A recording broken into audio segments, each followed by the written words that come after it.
Government in Athens.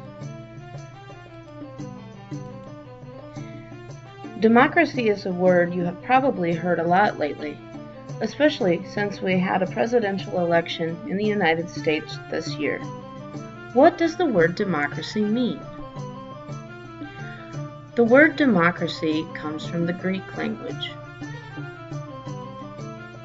The Greek word for people is demos. The Greek word for power is kratos. So when you put demos and kratos together, you get demokratia. In English, that translates to democracy, which means people power.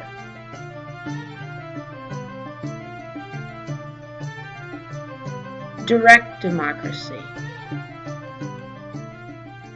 Almost 2,500 years ago, the leader of Athens, a Greek city-state, decided to try something different. The leader of Athens wanted a special type of democracy where all citizens had input and influence over the decisions of the government. This was called a direct democracy. It required all citizens, or all demos, to participate in the actions of the government.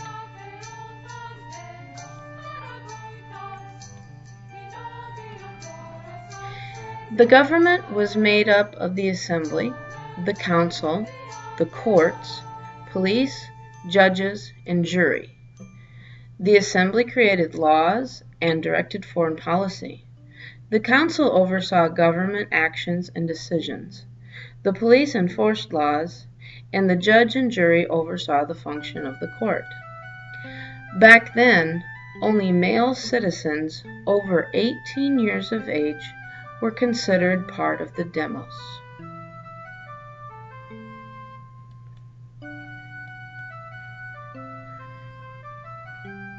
Now, let's talk about the three most important things to remember about direct democracy.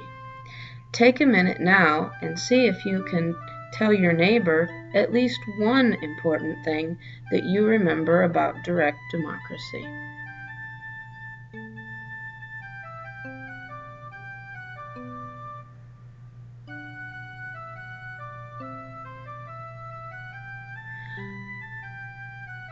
Okay, here are the three things. Demos plus kratos equals demokratis. People plus power equals democracy.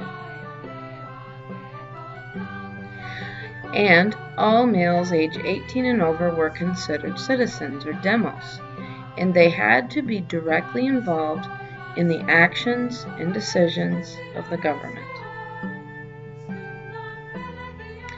Why did it work? In Athens, the citizens had a hand in all of the decisions and actions of government. This system only lasted about 200 years, but it made an impact on future civilizations. This approach worked as long as it did because Athens had a small population that allowed for close cooperation. What might work better? Other world civilizations that existed about the same time as ancient Greece had much larger territories and larger populations.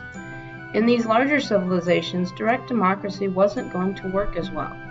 They would have to make some improvements without losing the power of the people. This was the beginning of representative democracy. Republic. At the same time Athens was developing a direct democracy, larger world civilizations were developing a representative democracy. This happened first in Rome, where they knew democracy was the answer, but with their large population, they would not be able to have every single citizen directly involved in government. To accommodate this, Rome formed a republic. In a republic, the citizens elect representatives to run the government for them. These representatives were responsible to the people that elected them. The people still had power, but now it was handed off to a group of citizens that could act on their behalf. This is called a representative democracy. Now let's see if we can remember the three most important things about a representative democracy. Turn to your neighbor and see if you can name at least one important thing about a representative democracy.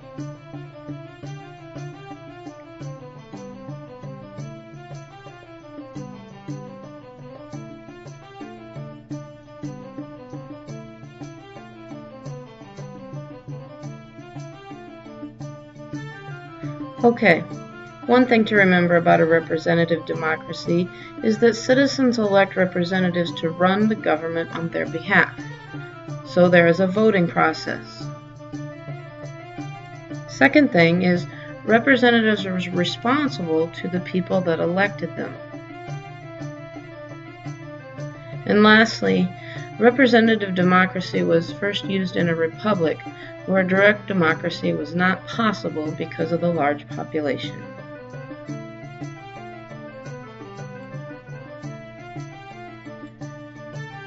Here is a chart that shows the way a democracy is set up. All democracies are based on the Greek terms demos and kratos, or demokratis, and in English that means democracy, which means people power. In a direct democracy, you have a small population, all citizens are directly involved, and Athens was an example of a direct democracy. A representative democracy is usually formed out of a republic with a large population, and you have elected representatives to represent all the people. Take a few minutes now and fill in the chart on your paper that looks like this one.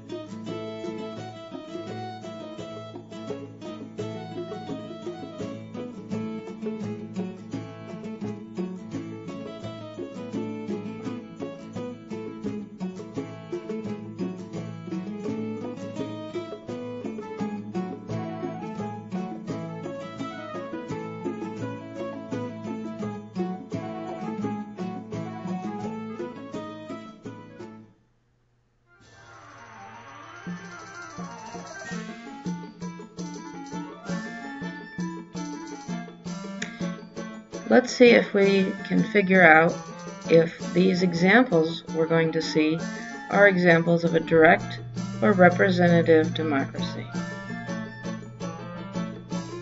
Decide if each of the following examples is a direct democracy or a representative democracy.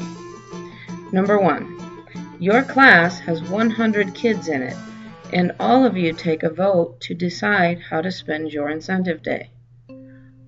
Turn to your neighbor and see if you think it's representative or direct.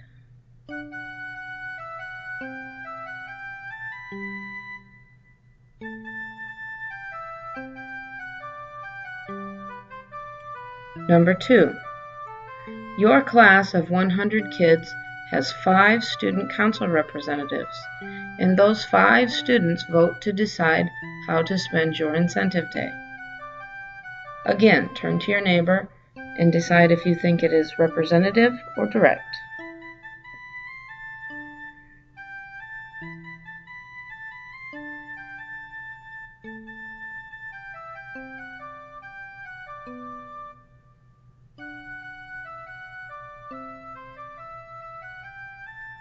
Number 3. Sioux City needs a new highway.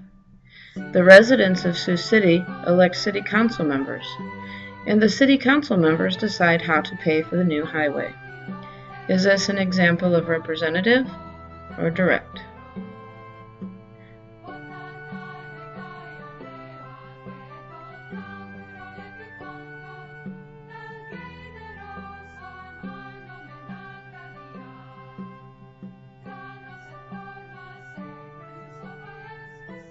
And lastly, a small village of 42 people must build a new bridge.